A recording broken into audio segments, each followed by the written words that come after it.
la inflación en Europa está alcanzando máximos históricos y en los últimos días se ha llegado a otro nivel récord de casi el 10%. La principal preocupación es la crisis energética desatada desde la guerra de Ucrania y el temor de que Rusia termine cortando el suministro de gas y petróleo hacia Europa. Este temor hace incrementar los precios en los mercados y el gasto energético en los hogares.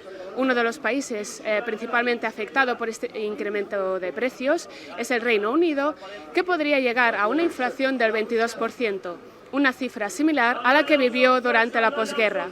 Otro país muy afectado por el incremento de precios es Turquía, con una inflación del 80%. El gobierno turco ha aumentado hasta en 2 ocasiones el salario mínimo interprofesional, pero aún así a las familias les cuesta llegar a finales de mes. Los ciudadanos nos cuentan que procuran comprar lo más barato que hay en el mercado para poder subsistir. En el mayor abandono se encuentra la misión diplomática de Venezuela en Bogotá, desocupada desde 2019 tras el rompimiento de las relaciones bilaterales. Y no hay ni letrero ni nada que diga dónde nos pueden atender. Luego de que estos países restablecieran el mes pasado sus relaciones diplomáticas, los vecinos del edificio que alberga a la embajada y al consulado esperan que la estructura prácticamente entre las ruinas sea recuperada.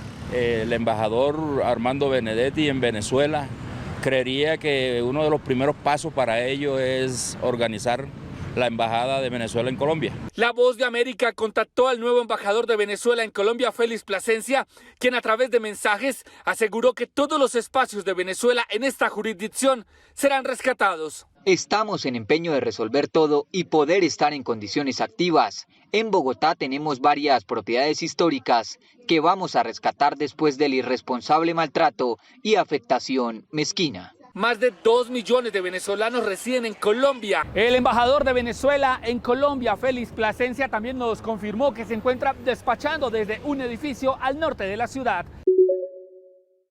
Agua potable, equipos médicos y vacunas para los niños son las necesidades más urgentes de los más de 33 millones de damnificados tras las inundaciones causadas por las lluvias monzónicas en Pakistán, las más mortales en una década. La mitad del país ha declarado calamidad y 1/3 del territorio está bajo el agua. Todos los pacientes que han venido al campamento sufren de sarna, junto con gastroenteritis, enfermedades estomacales, diarrea.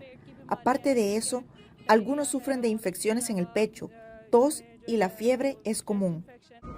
El primer ministro Shahbaz Sharif visitó este lunes las áreas devastadas y se reunió con los desplazados, mientras que la Organización Mundial de la Salud elevó al más alto nivel la emergencia en Pakistán y anunció $10 millones en ayuda.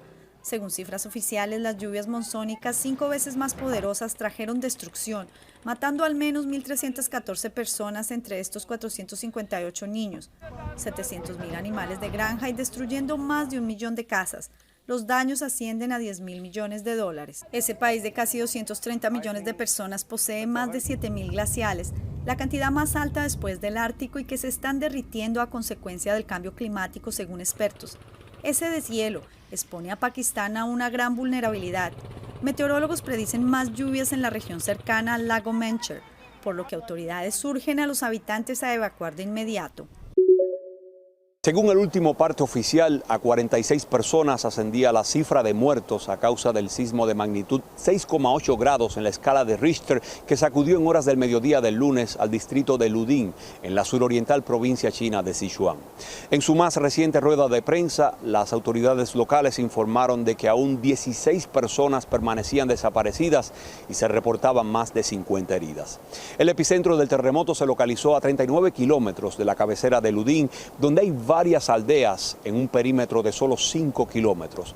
El presidente chino Xi Jinping ha pedido que no se escatimen esfuerzos para minimizar el número de víctimas y solicitó al Ministerio de Gestión de Emergencias, el de Seguridad Pública, la Comisión Nacional de Salud y a otros departamentos gubernamentales el envío de equipos a Sichuan para guiar las labores de socorro, además de ordenar al Ejército Popular de Liberación y a la Fuerza de Policía Armada del pueblo chino apoyar activamente a las autoridades locales. civiles. Todos estos efectivos se encuentran ya trabajando de sol a sol en todo el territorio afectado por el movimiento telúrico.